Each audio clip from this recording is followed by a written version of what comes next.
Here I'm going to be analyzing the Pacific Northwest Tree Octopus website. As I was looking at this website, a couple of things that stood out to me that shows that it's not a valid website would be the address up at the top. If you look at sepatopi.net, if you look at the bottom of the website, you will notice that it has addressed any concerns to Lal Zapatado, which would suggest that this would be a personal website.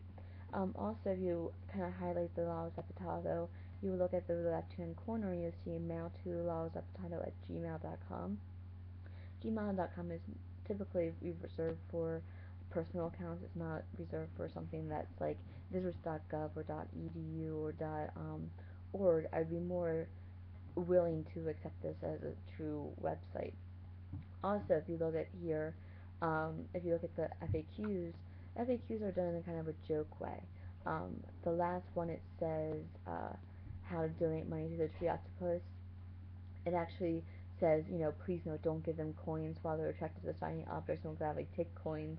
I mean, like, it's it's toxic to their skin and things like that.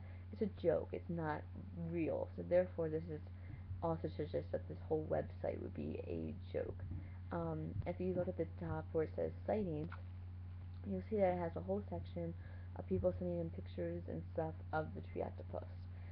If you look though, however, this picture, the first picture, is completely different from the next couple pictures. Like this one has a blue one when the first one was like an orangish red color. This one is actually a big picture that we'll come to next.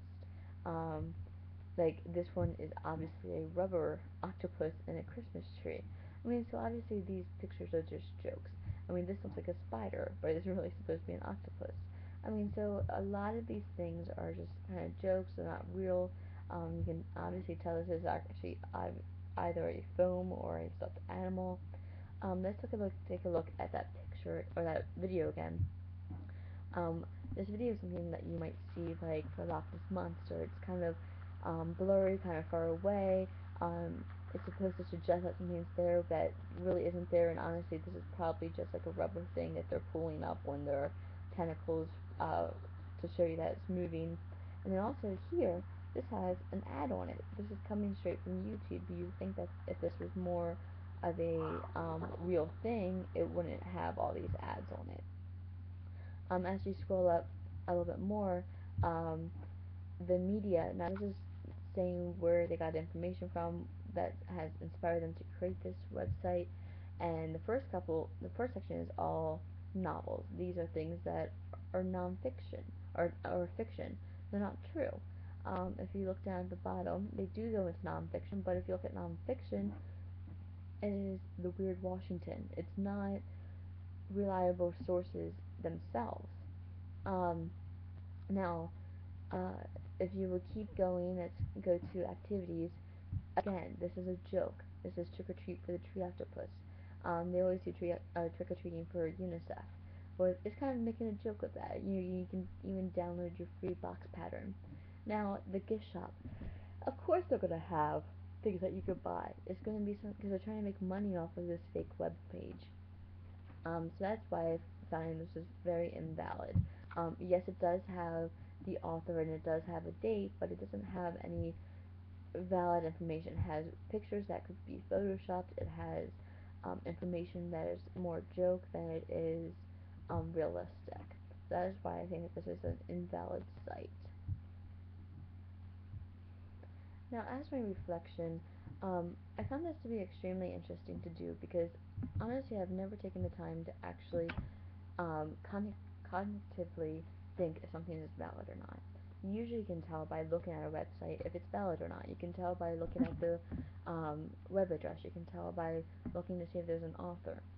But this website, um, in the video or the resources this week, they were talking about the ABCDs of um, website evaluation. And A is the author. Well, this has an author. This is Lal Zapatado. And you can look at the bottom, it has the author there. It also has the date. It's 3/8/1998, but it was also updated on the in 2010, last month. So it does have a date. It does have the author. However, the content is questionable. The content is not correct. It's kind of, joking. So taking a look, I found this could be really interesting and useful for my classroom. I teach high school, and I had to take this website that I knew was incorrect and prove that it was incorrect. In doing that, I found out ways I could show my students how to do this. And I think that it'd be interesting to actually have them create one of these themselves. Create a screenshot that shows, how to figure out by analyzing and critiquing a website if it's valid or not. Um, because I had to prove something that was false to be false, and to go against the ABCDs of the website. It has an author, it has a date. The content, yeah, it's questionable, but how do you know it's questionable? So it'd be interesting to see my students do this for themselves. Maybe give them a website that's like this, that is very obviously false, and have them prove that it's false. And then maybe give them a website that is correct and have them prove that it's correct. Um, so I think this would be extremely useful in the classroom.